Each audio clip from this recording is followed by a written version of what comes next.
MPPSC के mains lecture and answer writing program में आप सभी का स्वागत है। आज का हमारा lecture GS paper 2 part A भारतीय संविधान एवं शासन व्यवस्था से संबंधित है। इस लेक्चर में हम भारतीय संविधान का निर्माण एवं संविधान सभा से संबंधित चीज़ों पे चर्चा करेंगे। इसके साथ ही इस लेक्चर के लास्ट में हम मेंस के आंसर राइटिंग से रिलेटेड कुछ क्वेश्चंस को डिस्कस करेंगे, जो 3 मार्कर, 5 मार्कर और 11 मार्कर क्वेश्चन का जो एमपीपीएससी का ट्रेंड है मेंस का, उसके अकॉर्डिंग वो क्वेश्चंस डिज़ाइन किए हुए, तो उनके ऊपर भी हम वहाँ पे डिस्कशन करेंगे। तो चलिए इस लेक्चर को स्टार्ट करते हैं। तो सबसे पहले यहाँ पे डिस्कस करते हैं भारतीय संविधान सभा का निर्माण किस प्रकार हुआ। तो भारतीय संविधान सभा का निर्माण कैबिनेट मिशन की सिफारिशों के आधार पर किया गया था। तो आइए सबसे पहले कैबिनेट मिशन को डिस्कस करते हैं। तो कैबिनेट मिशन 1946, इसमें क्या क्या चीज़ें शामिल है। कैबिनेट मिशन ब्रिटेन के प्रधानमंत्री क्लीमेंट रिचर्ड एटली के द्वारा भेजा गया 3 सदस्यीय शिष्टमंडल या डेलीगेशन था। इसके बाद बात करते हैं कैबिनेट मिशन के उद्देश्य की।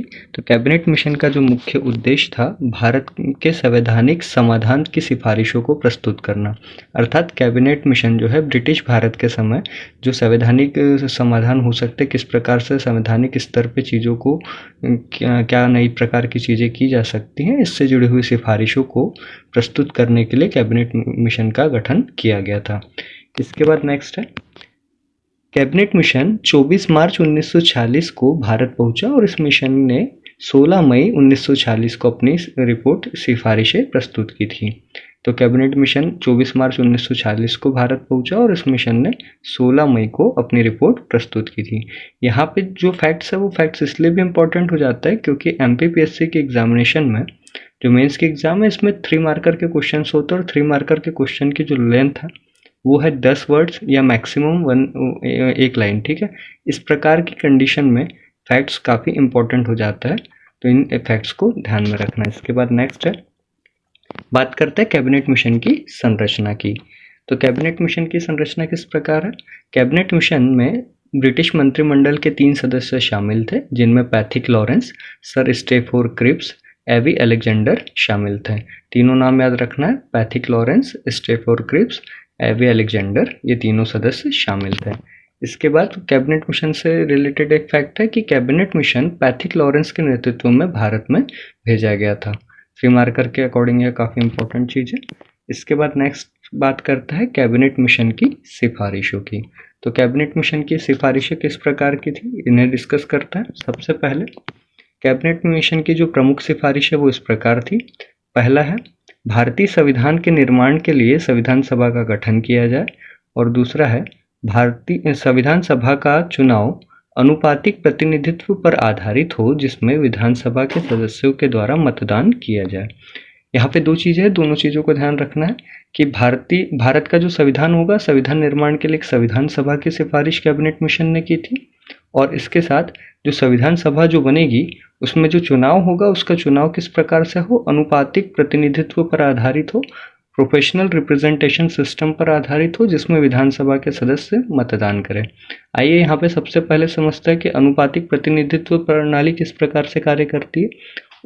2 प्रकार से वोट किया जा सकता है लोकतंत्र के अंतर्गत, एक जिसमें व्यक्ति सीधा जाके वोट करे, अपने प्रतिनिधि को चुने, और दूसरा वोट का प्रकार इस प्रकार से हो सकता है कि एक मतदाता के द्वारा एक व्यक्ति को चुना जाए प्रतिनिधि के रूप में, और उस प्रतिनिधि के द्वारा किसी अन्य व्यक्ति को चुना जाए। तो जब दूसरा प्रकार होगा, जब मतदाता एक प्रतिनिधि को चुनेगा और प्रतिनिधि के माध्यम से किसी अन्य व्यक्ति को किसी अन्य चुनाव में चुना जाए, तो इसे कहते हैं अनुपातिक प्रतिनिधित्व प्रणाली। मतलब अनुपातिक प्रतिनिधित्व प्रणाली का अर्थ क्या है कि आपका प्रतिनिधित्व किसी अन्य व्यक्ति के माध्यम से किया जाएगा। तो यहाँ पे ध्यान देखना है, समझना है, संविधान सभा का चुनाव अनुपातिक प्रतिनिधित्व प्रणाली पर आधारित हो, जिसमें विधानसभा के सदस्य के द्वारा मतदान किया जाए।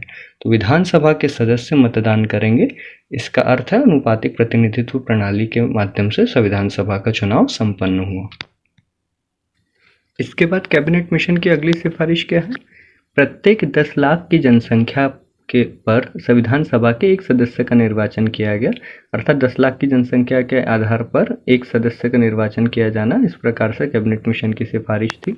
इसके बाद अगली सिफारिश थी कि संविधान सभा की कुल सदस्य संख्या जो है 389 सदस्य होगी, और लास्ट इसमें सिफारिश क्या है कि अवशिष्ट शक्तियां रेसिड्यूरी पावर जो होगी वह केंद्र या संघ को इसका अधिकार प्राप्त होगा। अवशिष्ट शक्तियां रेसिड्यूरी पावर, केंद्र संघ को अधिकार इसका प्राप्त होगा। देखिए अब यहाँ पे एक चीज समझना है, अवशिष्ट शक्तियां या रेसिड्यूअर पावर होती क्या है।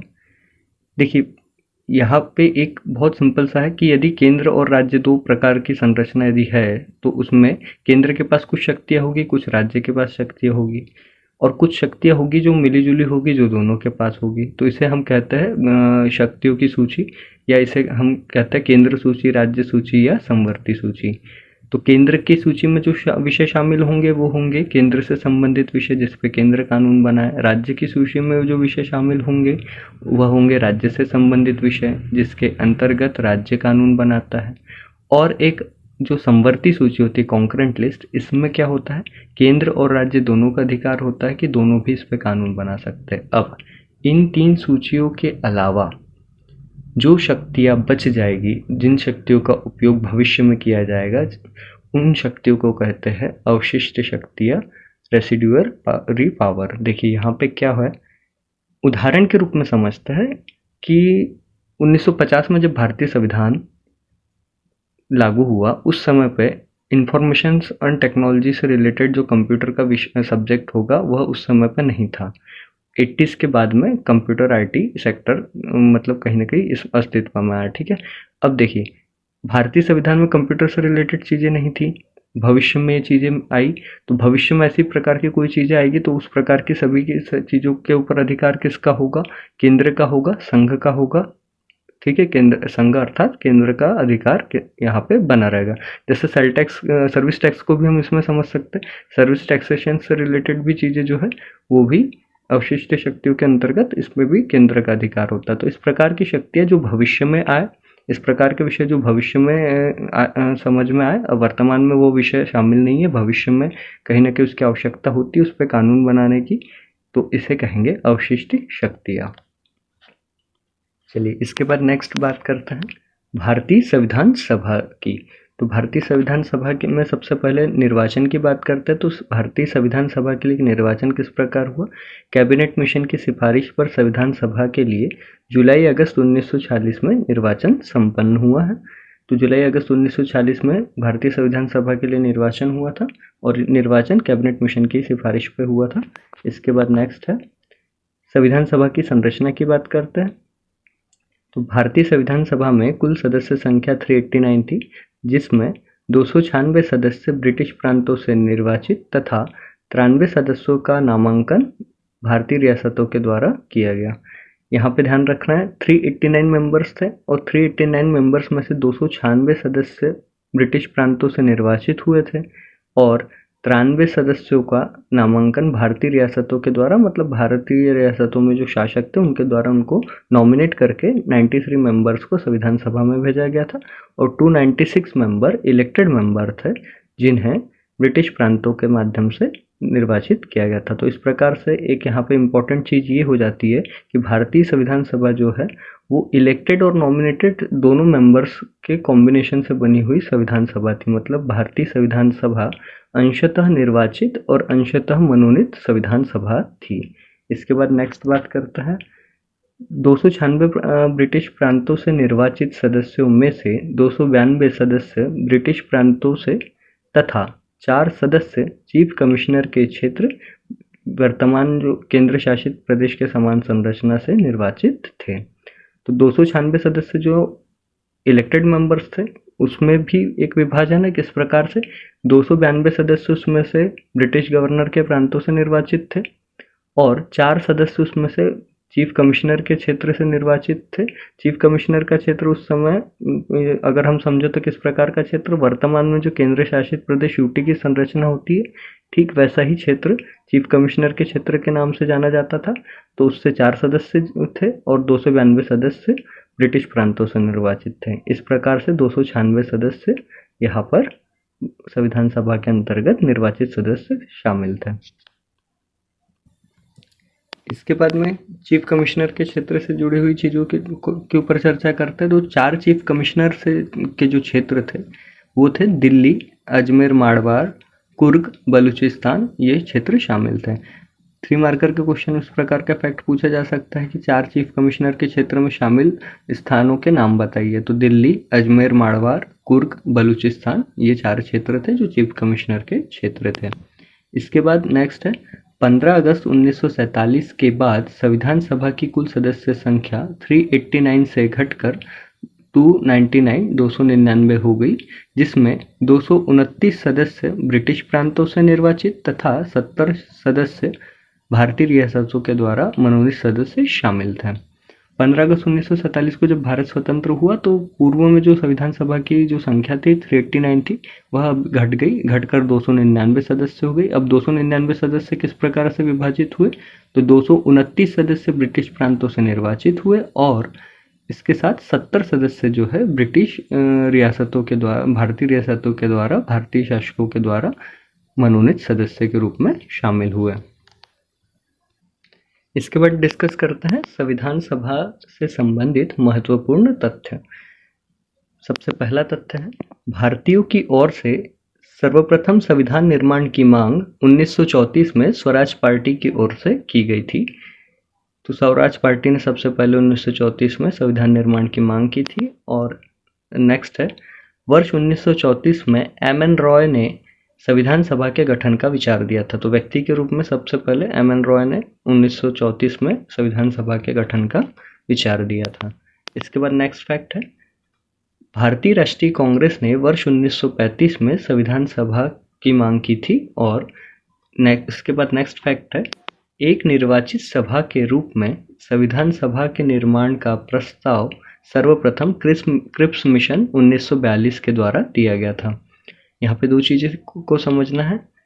भारतीय राष्ट्रीय कांग्रेस ने 1935 में संविधान सभा की मांग की थी और एक निर्वाचित सभा के रूप में, मतलब एक ऐसी सभा जिसमें इलेक्टेड मेंबर्स को शामिल किया जाए और उस इलेक्टेड मेंबर्स के काउंसिल के थ्रू कॉन्स्टिट्यूशन का निर्माण हो, संविधान का निर्माण हो। इस प्रकार की एक निर्वाचित सभा के निर्माण का जो प्रस्ताव था वह सर्वप्रथम क्रिप्स मिशन 1942 के द्वारा प्रस्तुत किया गया था। तो इस फैक्ट को भी यहाँ पे ध्यान रखना है। इसके बाद बात करते हैं संविधान सभा की प्रमुख बैठकों की। तो सबसे पहले प्रथम बैठक, संविधान की पहली बैठक 9 दिसंबर 1946 को हुई थी और इस बैठक में संविधान सभा के सदस्य जे.बी. कृपलानी के प्रस्ताव पर अस्थायी अध्यक्ष के रूप में श्री सच्चिदानंद सिन्हा को चुना गया था। यहाँ पे 2 प्रमुख चीज़ें हैं प्रथम बैठक से जुड़ी हुई। पहली बैठक जो हुई थी संविधान सभा की 9 दिसंबर 1946 को हुई थी। पहली ही बैठक में संविधान सभा के जो सदस्य थे जे.बी. कृपलानी, इन्होंने एक प्रस्ताव प्रस्तुत किया और इनके प्रस्ताव पर संविधान सभा के अस्थायी अध्यक्ष के रूप में श्री सच्चिदानंद सिन्हा को चुना गया था। इसके बाद नेक्स्ट है संविधान सभा की पहली बैठक में सिर्फ 211 सदस्य शामिल हुए थे। जो पहली बैठक थी इसमें मुस्लिम लीग ने इसका बहिष्कार किया था। तो संविधान सभा की पहली बैठक में मुस्लिम लीग शामिल नहीं हुई थी और संविधान सभा की पहली बैठक में 211 सदस्य इसमें शामिल हुए थे। इसके बाद बात करते हैं संविधान सभा के अध्यक्ष के निर्वाचन की। तो 11 दिसंबर 1946 को संविधान सभा के स्थायी अध्यक्ष के रूप में डॉक्टर राजेंद्र प्रसाद को चुना गया था। इसके बाद अगली नेक्स्ट डिस्कस करते हैं उद्देश्य प्रस्ताव को। तो 13 दिसंबर 1946 को पंडित जवाहरलाल नेहरू के द्वारा संविधान सभा में उद्देश्य प्रस्ताव को प्रस्तुत किया गया था और उद्देश्य प्रस्ताव भारतीय संविधान के उद्देश्य से संबंधित एक प्रस्ताव था जिसे संविधान सभा के द्वारा 22 जनवरी 1947 को पारित किया गया था। यहाँ पर चीज़ों को समझते हैं। सबसे पहले उद्देश्य प्रस्ताव 13 दिसंबर 1946 को प्रस्तुत हुआ था संविधान सभा में। किसने प्रस्तुत किया था? पंडित जवाहरलाल नेहरू ने। संविधान सभा में जो उद्देश्य प्रस्ताव था वो क्या था? तो उद्देश्य प्रस्ताव में भारतीय संविधान के उद्देश्य से संबंधित एक प्रस्ताव था। भारतीय संविधान के उद्देश्य क्या होंगे, इस प्रकार की चीज़ों की चर्चा उद्देश्य प्रस्ताव के अंतर्गत की गई थी और उद्देश्य प्रस्ताव को संविधान सभा के द्वारा 22 जनवरी 1947 को पारित किया गया था। इसके बाद डिस्कस करते हैं भारतीय संविधान सभा की प्रमुख समितियां। तो सबसे भारतीय संविधान सभा का जब निर्माण हुआ तो उसमें बहुत सारी समितियों के माध्यम से कार्य हुआ और समितियों के माध्यम से अलग अलग विषयों के लिए अलग अलग समितियां बनाई गई और संविधान निर्माण का कार्य पूर्ण हुआ। देखिए, किसी भी प्रकार से समितियां बनाने के पीछे जो उद्देश्य क्या था वो क्या था, एक विषय के ऊपर यदि एक समिति बनाई जाए तो समिति के जो विशेषज्ञ सदस्य होंगे, समिति के सदस्य उसके ऊपर बहुत मतलब गंभीरता से चर्चा करेंगे। अनेक प्रकार से चिंतन मनन के पश्चात में अच्छे प्रस्ताव और अच्छे सुझाव कहीं ना कहीं संविधान सभा के समक्ष प्रस्तुत हो पाएंगे और उसके ऊपर संविधान सभा जब प्रस्ताव के ऊपर चर्चा करेगी तो पूरी संविधान सभा उसके ऊपर उस प्रस्ताव पे चर्चा करेगी। इसका उद्देश्य ऐसा इसलिए किया गया था ताकि संविधान सभा का जो समय है, समय कहीं ना कहीं ये मतलब उसका समय का सदुपयोग किया जा सके और अच्छे तरीके से कार्य हो सके। एग्जाम्पल के लिए समझते हैं, अगर मान के चलिए कि मूल अधिकार से जुड़ी हुई कोई चीज़ें बनानी और मूल अधिकार के ऊपर पूरी संविधान सभा एक ही साथ सोचे और एक साथ उसके ऊपर चिंतन मनन करे और उसके बाद में जो संविधान सभा उसके द्वारा मूल अधिकार के सेक्शंस को पारित किया जाए। बेहतर है कि एक कमेटी हो और कमेटी उसके ऊपर सोचे और कमेटी की सिफारिशों के ऊपर फिर एक बार चर्चा संविधान सभा में की जाए। तो जो जब भी संसदीय इसमें समितियां बनाई जाती है, समितियों का मुख्य उद्देश्य होता है समय की बचत करना और विशेषज्ञता के साथ चीज़ों के ऊपर विश्लेषण करना। ठीक है, चलिए यहाँ पे डिस्कस करते हैं भारतीय संविधान की प्रमुख समितियाँ। तो सबसे पहले भारतीय संविधान की प्रारूप समिति। प्रारूप समिति का गठन 29 अगस्त 1947 को किया गया था और प्रारूप समिति का जो उद्देश्य था, भारतीय संविधान के निर्माण के लिए संविधान का प्रारूप तैयार करना। तो प्रारूप समिति का जो उद्देश्य है, भारतीय संविधान के निर्माण के लिए संविधान का प्रारूप तैयार करना था और समिति का जो गठन था 29 अगस्त 1947 को प्रारूप समिति का गठन किया गया था। इसके बाद में देखते हैं प्रारूप समिति की संरचना। तो प्रारूप समिति में जो भारतीय संविधान की प्रारूप समिति है, इसमें कुल 7 सदस्य शामिल थे। 7 सदस्यीय समिति थी जिसमें 1 अध्यक्ष और 6 सदस्य शामिल थे और प्रारूप समिति के जो अध्यक्ष थे डॉक्टर भीमराव अंबेडकर प्रारूप समिति के अध्यक्ष थे। इसके बाद डिस्कस करते हैं प्रारूप समिति के सदस्यों से जुड़ी हुई तथ्यों पे। प्रारूप समिति में 6 सदस्य थे। 6 सदस्य हैं एन गोपाला स्वामी अयंगर, के एम मुंशी, अल्लादी कृष्ण स्वामी अय्यर, सैयद मोहम्मद सदादुल्ला और इसके बाद में BL मित्र थे। इनके इस्तीफे के पश्चात प्रारूप समिति में एन माधवराव को सदस्य बनाया गया था और DP खेतान, इनकी वर्ष 1948 में मृत्यु हो गई थी और इनकी मृत्यु के पश्चात जो इनके स्थान पर TT कृष्णम्माचारी को प्रारूप समिति का सदस्य बनाया गया था। तो प्रारूप समिति के सदस्य 7 सदस्यीय समिति थी। BL मित्र के इस्तीफे के बाद में एन माधवराव को सदस्य बनाया गया और DP खेतान जो प्रारूप समिति के सदस्य थे 1948 में इनकी मृत्यु हो गई थी। इनकी मृत्यु के पश्चात एक स्थान प्रारूप समिति में रिक्त हुआ था, तो इनके स्थान पर TT कृष्णम्माचारी को प्रारूप समिति का सदस्य बनाया गया था। इसके बाद नेक्स्ट डिस्कस करते हैं भारतीय संविधान सभा की विभिन्न समितियां एवं उनके अध्यक्ष। एक एक करके यहाँ पे समिति के नाम और समिति के साथ साथ में उस समिति का कौन से व्यक्ति उस समिति के अध्यक्ष थे, इसको यहाँ पे डिस्कस करेंगे। सबसे पहले प्रारूप समिति के अध्यक्ष थे डॉक्टर भीमराव अंबेडकर। उसके बाद है संघ संविधान समिति, इसके अध्यक्ष थे जवाहरलाल नेहरू। संचालन समिति, इसके अध्यक्ष थे डॉक्टर राजेंद्र प्रसाद।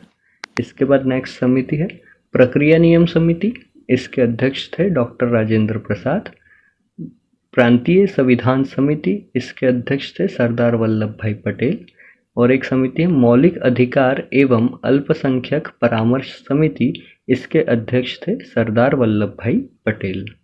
इसके बाद नेक्स्ट है संविधान निर्माण के समय में कुछ उपसमितियां बनी थी, उस उपसमितियों के भी अध्यक्ष थे।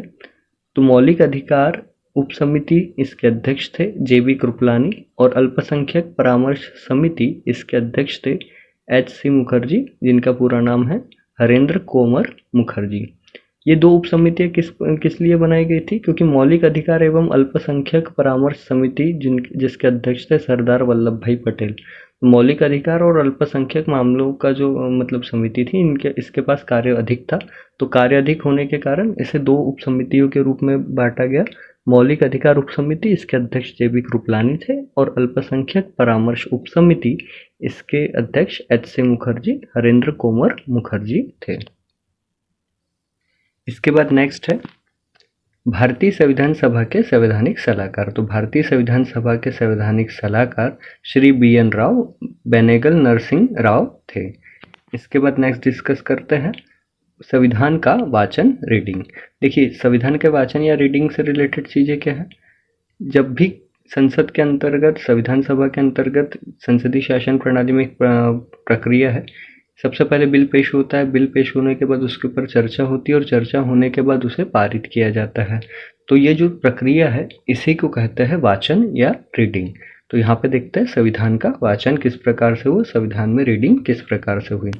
तो सबसे पहले प्रथम वाचन, फर्स्ट रीडिंग, भारतीय संविधान सभा के समक्ष पहली बार प्रारूप ड्राफ्ट को फरवरी 1948 में पेश किया गया।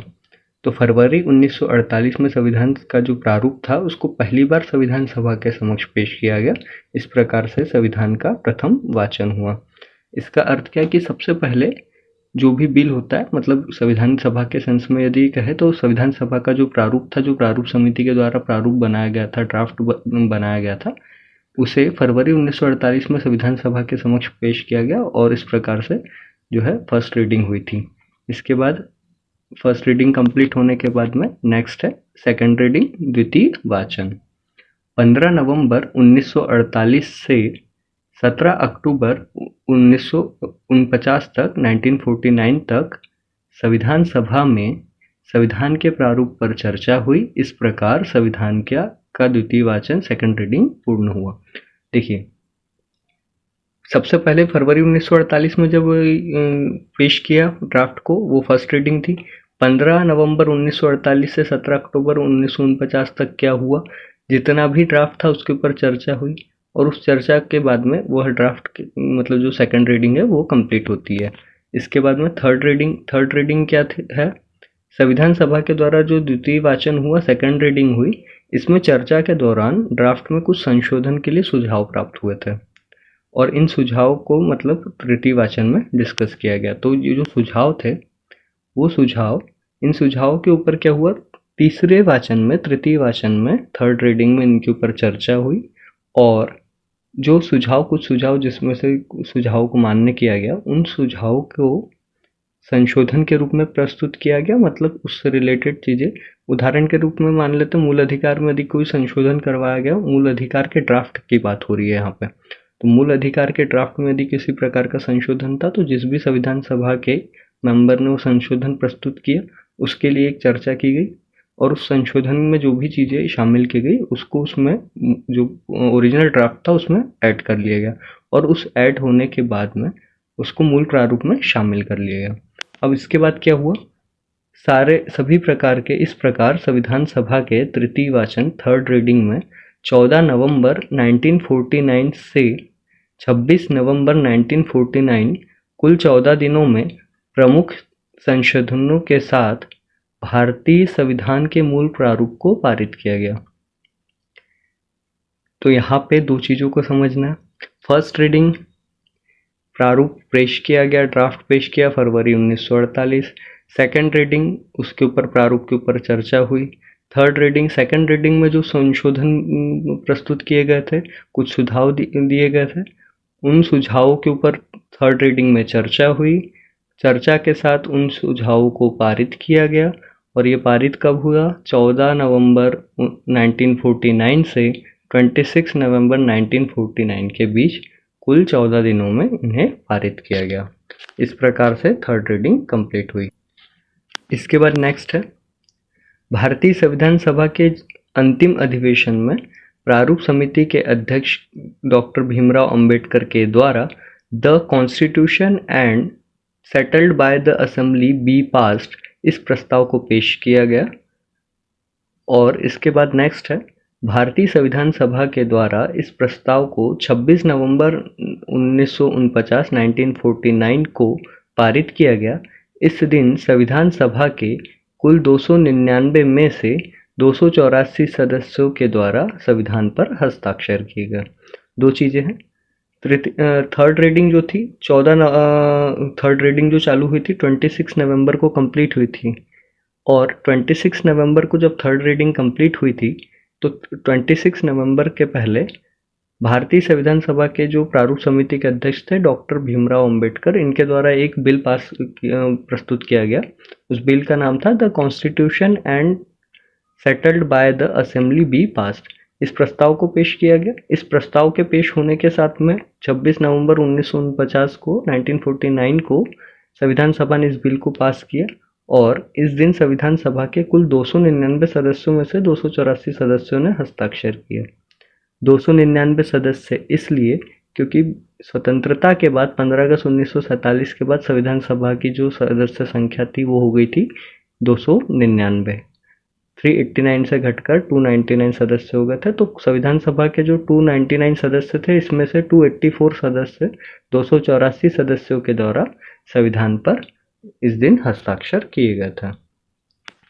इस प्रकार क्या हुआ? इस प्रकार संविधान सभा के द्वारा 26 नवंबर 1949 को भारतीय संविधान को अंगीकृत, एडॉप्ट, अधिनियमित, इनैक्ट और आत्मार्पित, गिव टू अवर सेल्फ किया गया।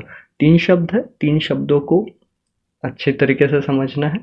सबसे पहले 26 नवंबर 1949 को 26 नवंबर 1949 को भारतीय संविधान सभा ने संविधान को अपनाया। अंगीकृत किया मतलब एडॉप्ट किया, इनैक्ट किया मतलब अधिनियमित किया, उसको एक अधिनियम के रूप में पारित किया, और आत्मार्पित किया मतलब स्वयं को स्वीकार किया, पूरी संविधान सभा ने से स्वयं को अर्पित किया पूरी जनता के लिए, टू गिव अवर सेल्फ। इस प्रकार से भारतीय संविधान सभा ने 26 नवंबर को यह कार्य किया। इसके बाद 26 नवंबर को एक और कार्य हुआ।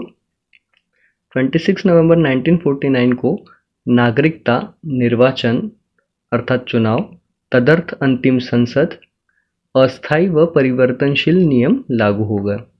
इसको समझता है कि इसमें क्या क्या चीजें हुई। जो 26 नवंबर 1949 को भारतीय संविधान सभा ने जब भारतीय संविधान को पारित किया, उस समय पे कुछ संविधान के अनुच्छेद जो लागू हो गए थे, जिनमें जो अनुच्छेद थे वो कौन कौन से थे? अनुच्छेद 5, 6, 7, 8, 9, 60, 324, 366, 367, 379, 380, 388, 391, 392, 393, 394 यह अनुच्छेद लागू हो गए थे। मतलब संसद से जुड़े हुए जो कुछ अनुच्छेद थे वो लागू हुए थे। इसके साथ साथ नागरिकता से जुड़े हुए अनुच्छेद लागू हुए थे, और चुनाव से जुड़े हुए, निर्वाचन से जुड़े हुए कुछ अनुच्छेद इस समय पे लागू हो गया था।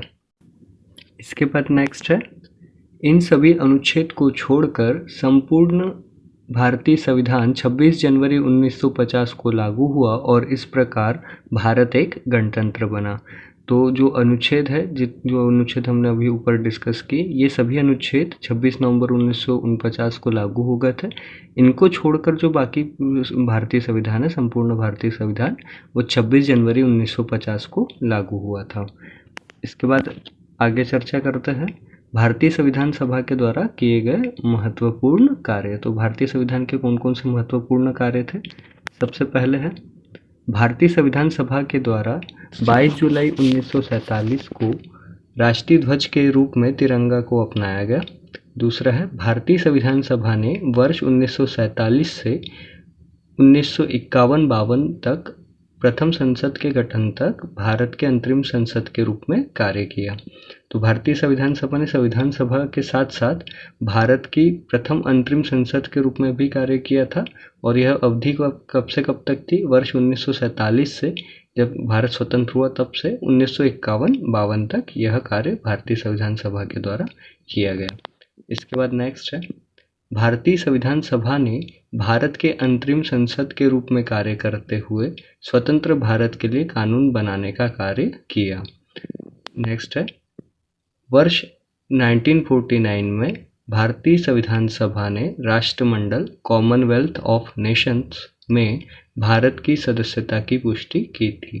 तो भारतीय संविधान सभा ने 1949 में भारत की ओर से राष्ट्रमंडल में कॉमनवेल्थ ऑफ नेशंस में भारत की सदस्यता की पुष्टि की थी और अंतरिम संसद के रूप में कार्य किया, और अंतरिम संसद के रूप में स्वतंत्र भारत के लिए जो कानून बनाने का कार्य था वह भी संविधान सभा के द्वारा किया गया।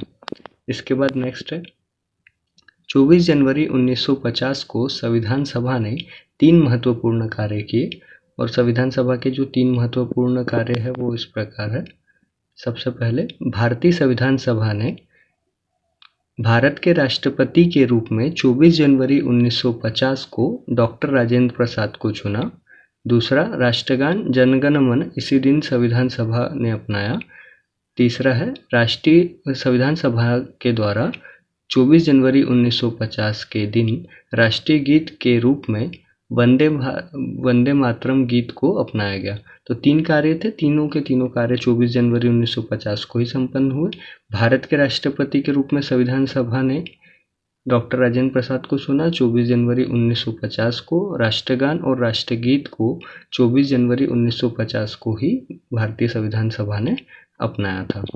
इसके बाद नेक्स्ट डिस्कस करते हैं संविधान सभा तथा अंतरिम संसद के अध्यक्ष तथा उपाध्यक्ष।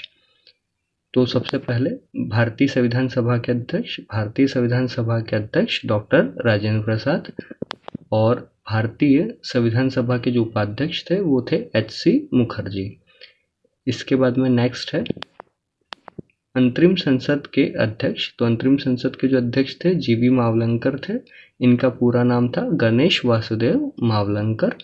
और अंतरिम संसद के जो उपाध्यक्ष थे वो थे MA अयंगर, अनंत शयनम अयंगर। यहाँ पे 2 चीज़ों को ध्यान रखना है। अंतरिम संसद जो थी, मतलब संविधान सभा ही अंतरिम संसद के रूप में कार्य कर रही थी। तो संविधान सभा की जो कार्यवाही होती थी उस समय पे संविधान सभा के जो अध्यक्ष थे वो डॉक्टर राजेंद्र प्रसाद, वह पीठासीन अधिकारी के रूप में कार्य करते थे, अध्यक्ष के रूप में कार्य करते थे संविधान सभा के। और यही संविधान सभा जब अंतरिम संसद के रूप में कार्य करती थी उस समय पे अंतरिम संसद के अध्यक्ष के रूप में GV मावलंकर थे, गणेश वासुदेव मावलंकर। ये पीठासीन अधिकारी के रूप में अंतरिम संसद के अध्यक्ष के रूप में कार्य करते थे, और इनकी अनुपस्थिति में अंतरिम संसद के उपाध्यक्ष के रूप में MA अयंगर या अनंत शयनम अयंगर अंतरिम संसद के उपाध्यक्ष के रूप में कार्य करते थे। तो दोनों चीज़ों को यहाँ पे फैक्चुअली यहाँ पे समझना, ध्यान देना है। इसके बाद नेक्स्ट डिस्कस करते हैं भारतीय संविधान सभा से संबंधित अन्य महत्वपूर्ण तथ्य। भारतीय संविधान से संबंधित सभा से संबंधित कौन कौन से अन्य महत्वपूर्ण तथ्य हैं, एक एक करके इनको यहाँ पे डिस्कस करते हैं। सबसे पहला तथ्य है भारतीय संविधान सभा का निर्माण की कुल अवधि 2 वर्ष 11 माह 18 दिन है। नेक्स्ट है भारतीय संविधान के निर्माण के समय कुल 11 अधिवेशन हुए। इन 11 अधिवेशनों में 165 दिन संविधान सभा की कार्यवाही संपन्न हुई। तो भारतीय संविधान का जो निर्माण है वो 2 वर्ष 11 माह 18 दिन की अवधि में पूर्ण हुआ। इस 2 वर्ष 11 माह 18 दिन की अवधि में जो भारतीय संविधान के कुल 11 अधिवेशन हुए, और इन 11 अधिवेशनों में 165 दिन संविधान सभा की कार्यवाहियाँ संपन्न हुई। इसके बाद नेक्स्ट डिस्कस करते हैं भारतीय संविधान सभा में कुल 15 महिलाएं शामिल थी, और यह महिलाएं इस प्रकार है। इनके नाम हैं विजया लक्ष्मी पंडित, राजकुमारी अमृत कौर, सरोजनी नायडू, सुचेता कृपलानी, पूर्णिमा बैनर्जी। इसके बाद नेक्स्ट है भारतीय संविधान सभा में शामिल महिलाएं लीला राय, G दुर्गाबाई, हंसा मेहता, कमला चौधरी, रेणुका रॉय। इसके बाद नेक्स्ट है मालती चौधरी, दक्षयानी वेलायुधन, बेगम एजाज रसूल, एनी मस्करीन और अम्मू स्वामीनाथन। इस प्रकार से 15 महिलाएं थी जो भारतीय संविधान सभा में शामिल थी। इन 15 महिलाओं के नाम याद रखना है, क्योंकि 3 मार्कर के क्वेश्चन में और कई बार इस प्रकार से यह 5 मार्कर वाले क्वेश्चंस में भी MPPSC में इस प्रकार के प्रश्न पूछे जा सकते हैं, तो इसलिए इन नाम को याद में रखना है। इसके बाद नेक्स्ट है संविधान सभा में निर्दलीय सदस्यों एवं छोटे समूह के सदस्यों की कुल संख्या 15 थी। नेक्स्ट है, संविधान निर्माण तक भारत का शासन भारत शासन अधिनियम 1935 के अनुसार संचालित होता रहा। नेक्स्ट है, संविधान सभा के द्वारा हाथी को मुहर के रूप में अपनाया गया। तो यहाँ पे तीनों चीज़ों को देखते हैं। संविधान सभा में जो निर्दलीय सदस्य थे, जो किसी भी पार्टी से संबंधित नहीं थे, ऐसे सदस्य, और जो छोटे दल थे, जो छोटे समूह थे, इनकी कुल संख्या, ऐसे सदस्यों की संख्या थी 15। जब तक भारत का संविधान लागू नहीं हुआ, मतलब संविधान पूरी तरीके से निर्मित नहीं हो गया, तब तक भारत का शासन जो है भारत शासन अधिनियम 1935 के अनुसार चला, क्योंकि भारत 15 अगस्त 1947 को आज़ाद हो गया था।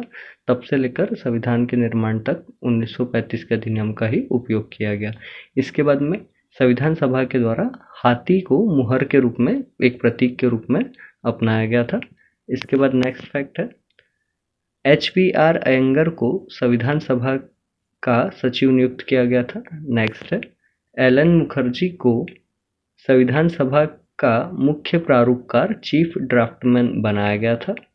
और इसके बाद नेक्स्ट है, भारतीय संविधान के प्रमुख सुलेखक कैलियोग्राफर प्रेम बिहारी नारायण रायजादा थे।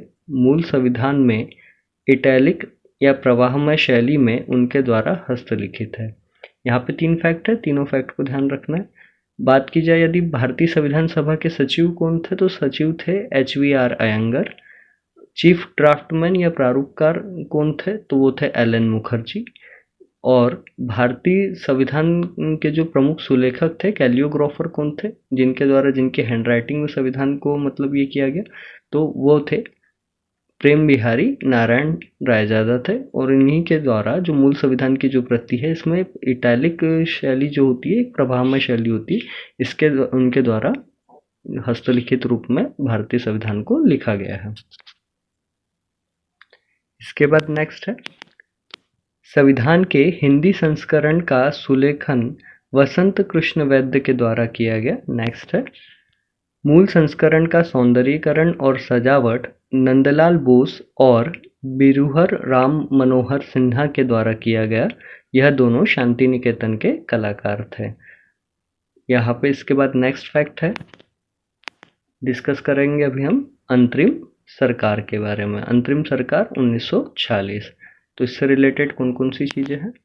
सबसे पहले, वर्ष 1946 में तत्कालीन वायसराय लॉर्ड वॉवेल ने 1 अगस्त 1946 को पंडित जवाहरलाल नेहरू को अंतरिम सरकार के गठन के लिए आमंत्रित किया। इसके बाद नेक्स्ट है, प्रथम अंतरिम सरकार का गठन 2 सितंबर 1946 को हुआ। इसमें मुस्लिम लीग के सदस्य शामिल नहीं हुए थे।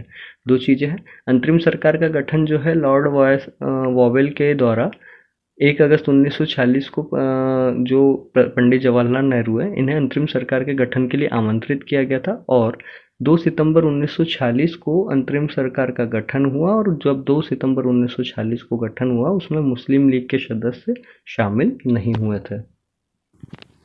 इसके बाद नेक्स्ट फैक्ट है, 26 अक्टूबर 1946 को अंतरिम सरकार का पुनर्गठन किया गया, जिसमें मुस्लिम लीग के सदस्य शामिल हुए थे। 2 सितंबर 1946 को जब अंतरिम सरकार का गठन हुआ, तब मुस्लिम लीग के सदस्य शामिल नहीं हुए थे। तो 26 अक्टूबर 1946 को मुस्लिम लीग के सदस्य शामिल हुए, इसलिए अंतरिम सरकार का एक बार पुनर्गठन किया गया। नेक्स्ट है, प्रथम अंतरिम सरकार का गठन प्रधानमंत्री के नेतृत्व वाली मंत्रिपरिषद के रूप में नहीं किया गया था। मतलब पहली अंतरिम सरकार जो है, प्रधानमंत्री के नेतृत्व वाली मंत्रिपरिषद नहीं थी। अंतरिम सरकार का गठन प्रधानमंत्री के नेतृत्व में नहीं किया गया था। तो अब किस प्रकार गठन हुआ, इसे देख लेते हैं। तो प्रथम अंतरिम सरकार के सदस्य वायसराय की परिषद के सदस्य थे। इसमें परिषद के अध्यक्ष या सभापति के रूप में लॉर्ड वॉवेल थे। और नेक्स्ट है, अंतरिम सरकार में उपाध्यक्ष या उपसभापति के रूप में पंडित जवाहरलाल नेहरू थे। देखिए 2 फैक्ट है, दोनों चीज़ों को समझना है, यहीं से कंसेप्ट क्लियर हो जाएगा।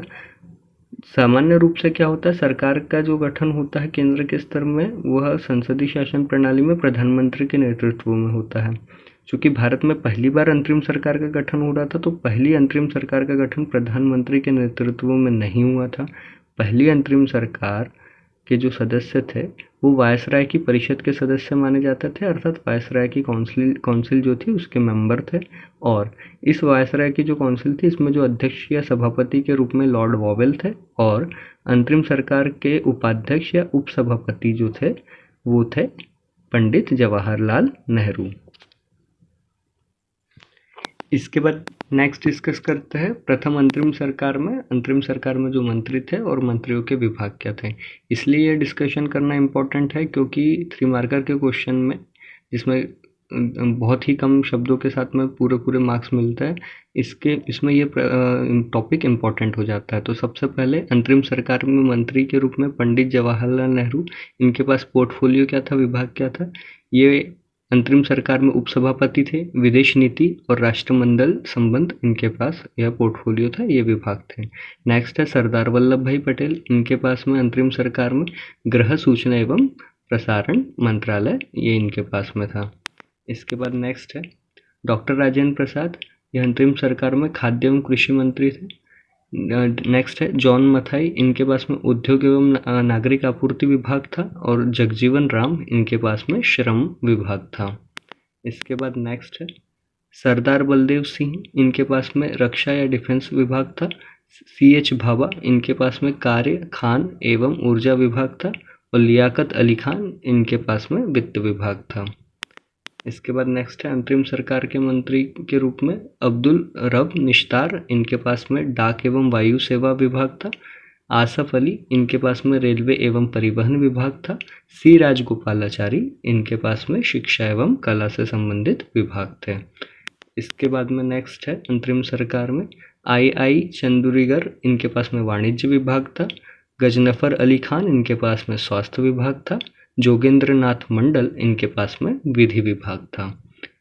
इसके बाद में नेक्स्ट अब डिस्कस करते हैं स्वतंत्र भारत का प्रथम मंत्रिमंडल 1947। तो अंतरिम सरकार के बाद में जब 15 अगस्त 1947 को भारत स्वतंत्र हुआ, तो उसके बाद में भारत के प्रथम मंत्रिमंडल का गठन हुआ, जिसे स्वतंत्र भारत का प्रथम मंत्रिमंडल के नाम से जाना जाता है। इसमें कौन कौन से मंत्री और किन मंत्रियों के पास किस प्रकार के विभाग थे, इस लिस्ट को देखते हैं। सबसे पहले जवाहरलाल नेहरू, ये प्रधानमंत्री थे। राष्ट्रमंडल, विदेश मामले और वैज्ञानिक शोध के विभाग इनके पास थे। सरदार वल्लभ भाई पटेल, गृह सूचना एवं प्रसारण और राज्यों के मामले से संबंधित जो विभाग था वह मंत्रालय भी इनके पास था। इसके बाद नेक्स्ट है डॉक्टर राजेंद्र प्रसाद, इनके पास खाद्य एवं कृषि विभाग था। मौलाना अबुल कलाम आज़ाद, इनके पास शिक्षा विभाग। डॉक्टर जॉन मथाई, रेलवे एवं परिवहन विभाग इनके पास था। इसके बाद नेक्स्ट है RK शनगुनम शेट्टी, वित्त विभाग था इनके पास। डॉक्टर भीमराव अंबेडकर, इनके पास विधि विभाग था। जगजीवन राम, इनके पास श्रम विभाग था। इसके बाद नेक्स्ट है सरदार बलदेव सिंह, इनके पास रक्षा डिफेंस विभाग था। राजकुमारी अमृत कौर, इनके पास स्वास्थ्य विभाग था। CH भाभा, इनके पास वाणिज्य विभाग था। इसके बाद नेक्स्ट है रफ़ी अहमद किदवई, इनके पास संचार विभाग था। डॉक्टर श्यामा प्रसाद मुखर्जी, इनके पास उद्योग एवं आपूर्ति विभाग था। और VN गडगिल, इनके पास कार्य, खान एवं ऊर्जा विभाग था। चलिए अब इसके बाद में इस लेक्चर में मेंस आंसर राइटिंग से रिलेटेड चीज़ों को डिस्कस करते हैं। सबसे पहले यहाँ पे समझता है कि मेंस के आंसर राइटिंग में किस किस प्रकार के पैटर्न से क्वेश्चन पूछे जाते हैं, किस प्रकार के प्रश्न MPPSC में नए सिलेबस के अकॉर्डिंग पूछे जाएंगे। सबसे पहले अति लघुत्तरीय प्रश्नों को डिस्कस करते हैं। अति लघुत्तरीय प्रश्न जिन्हें 3 मार्कर क्वेश्चन के नाम से जाना जाता है, अर्थात एक अति लघुत्तरीय प्रश्न के लिए 3 मार्क्स होता है। और प्रश्नों की शब्द सीमा की यदि बात की जाए तो 10 शब्दों में इसका उत्तर देना होता है या एक पंक्ति में इसका उत्तर लिखा जा सकता है। तो अधिकतम एक पंक्ति और शब्दों की यदि बात करें तो 10 शब्द होंगे। इसके बाद नेक्स्ट है लघुत्तरीय प्रश्न, यह 5 मार्कर क्वेश्चन है। 5 मार्क्स एक क्वेश्चन के लिए मिलेंगे। प्रश्न के उत्तर की जो शब्द सीमा है वह है 50 शब्द है या 5 से 6 पंक्ति में लघुत्तरीय प्रश्न का उत्तर दिया जा सकता है। इसके बाद है दीर्घोत्तरीय प्रश्न, यह 11 मार्क्स के लिए पूछा जाता है। 11 मार्कर क्वेश्चन है। एक प्रश्न 11 मार्क्स के लिए पूछा जाएगा। प्रश्नों की जो शब्द सीमा है वह 200 शब्द है। पंक्ति के रूप में शब्द सीमा नहीं बताई गई है, तो उत्तर की जो शब्द सीमा है वह 200 शब्दों के अंतर्गत दीर्घ उत्तरीय प्रश्न का उत्तर देना होता है। चलिए इसके बाद अति लघु उत्तरीय, लघु उत्तरीय और दीर्घ उत्तरीय प्रश्नों पे एक एक करके बात करते हैं। सबसे पहले यहाँ पे कुछ प्रैक्टिस क्वेश्चंस है अति लघु उत्तरीय प्रश्न 3 मार्कर के लिए। तो सबसे पहला क्वेश्चन जो है वो है संविधान सभा की प्रारूप समिति, और दूसरा क्वेश्चन है अंतरिम संसद के प्रथम उपाध्यक्ष कौन थे। तो यहाँ पे प्रैक्टिस क्वेश्चन इसलिए लिखे गए हैं क्योंकि बहुत सारे क्वेश्चन यहाँ पे आपको डिस्कस किए जाएंगे। इनके आंसर्स आपको टेलीग्राम ग्रुप में मिलेंगे। एफर्ट्स टू राइज चैनल के टेलीग्राम ग्रुप की जो लिंक है वो आपको डिस्प्ले में यहाँ पे शो हो रही है। ये लिंक आपको टेलीग्राम की लिंक डिस्क्रिप्शन में मिल जाएगी। ये सभी आंसर्स आपको पीडीएफ के फॉर्मेट में टेलीग्राम चैनल पे, एफर्ट्स टू राइज चैनल के टेलीग्राम चैनल पे आपको मिल जाएंगे, जिससे आप वहाँ से इसके मॉडल आंसर्स को देख सकते हैं। इस प्रकार से क्यों किया जा रहा है, इसका एक रीज़न है। बेसिक रीज़न क्या है कि हर क्वेश्चंस को अगर यहाँ पे डिस्कस किया जाए एक ही वीडियो में तो वीडियो काफ़ी लेंथी हो जाएंगे। और दूसरी चीज़ ये है कि मेंस में बहुत सारे लेक्चर्स होता है, बहुत सारी चीज़ों को पढ़ना होता है। तो पीडीएफ रहेगी तो पीडीएफ से कहीं ना कहीं एस्पिरेंट को ईजी हो जाएगा। जब भी वो आंसर राइटिंग प्रैक्टिस करेंगे तो पीडीएफ से आंसर्स को चेक कर सकते हैं। तो इसलिए टेलीग्राम के ग्रुप में लिंक आपको डिस्क्रिप्शन में दी गई है, वहाँ से आप इसको मतलब इसके मॉडल आंसर्स को देख सकते हैं। इसके बाद नेक्स्ट है अति लघु उत्तरीय प्रश्न में ही 3 क्वेश्चन है। संविधान सभा में शामिल किन्हीं 3 महिला सदस्यों के नाम बताइए। संविधान सभा के सचिव कौन थे? संविधान की मौलिक अधिकार उप समिति के अध्यक्ष कौन थे? इसके लिंक भी टेलीग्राम पे ही आपको इसके मॉडल आंसर मिलेंगे, लिंक डिस्क्रिप्शन में मेंशन है। इसके बाद नेक्स्ट है संविधान, जो अति लघु उत्तरीय क्वेश्चन का ही भाग है। संविधान सभा के द्वारा संविधान का मुख्य प्रारूपकार चीफ ड्राफ्टमैन किसे नियुक्त किया गया था? संविधान सभा के उपाध्यक्ष कौन थे? ये नेक्स्ट क्वेश्चन है, और ये भी आपको टेलीग्राम चैनल पे ही अवेलेबल हो जाएंगे। इसके बाद नेक्स्ट अब डिस्कस करते हैं अति लघु उत्तरीय प्रश्नों की। और अति लघु उत्तरीय प्रश्न में 2 प्रश्न हैं। कैबिनेट मिशन का वर्णन कीजिए। नेक्स्ट क्वेश्चन है प्रारूप समिति की संरचना का वर्णन कीजिए। 5 से 6 पंक्ति या 50 शब्दों में यह प्रश्न लिखना है। आप इसको प्रैक्टिस कर सकते हैं। प्रैक्टिस करने के बाद इसका आंसर आप टेलीग्राम चैनल पे इसका आंसर आपको पीडीएफ के रूप में मिल जाएगा। इसके बाद नेक्स्ट क्वेश्चन है दीर्घ उत्तरीय प्रश्न है ये, और दीर्घ उत्तरीय प्रश्न में प्रश्न है संविधान सभा का वर्णन कीजिए। संविधान सभा का वर्णन करना है। 11 मार्कर क्वेश्चन है, 200 शब्दों की शब्द सीमा है। टेलीग्राम चैनल पे इसका मॉडल आंसर एक ही पीडीएफ में आपको मिल जाएगा। सभी के सभी क्वेश्चंस को आप यहाँ पर प्रैक्टिस करें, और इन क्वेश्चंस को प्रैक्टिस करके इनके मॉडल आंसर आप टेलीग्राम चैनल से कलेक्ट कर सकते हैं। एक एक यही पैटर्न होगा हर लेक्चर के बाद में। क्वेश्चंस को हम कहीं ना कहीं ये करेंगे, और उस ताकि देखिए पैटर्न इसलिए इस प्रकार का है, इससे ये होगा ये कि एक टॉपिक आपका अच्छी तरीके से मेंस के लिए तैयार होते जाएगा, साथ साथ में आंसर राइटिंग्स भी आपकी होती रहेगी। मॉडल आंसर्स को देखने के बाद में आपको एक आइडिया हो जाएगा कि आपके आंसर्स में आपको कहाँ पे अपडेट रखना है, कहाँ पे चीज़ों को सुधारना है। तो इस प्रकार से चीज़ें बहुत अच्छे तरीके से आपकी तैयार हो जाएगी और आप मेंस के लिए प्रिपेयर हो जाएंगे। तो इसके बाद चैनल को लाइक करें, शेयर करें और चैनल को सब्सक्राइब करना ना भूलें।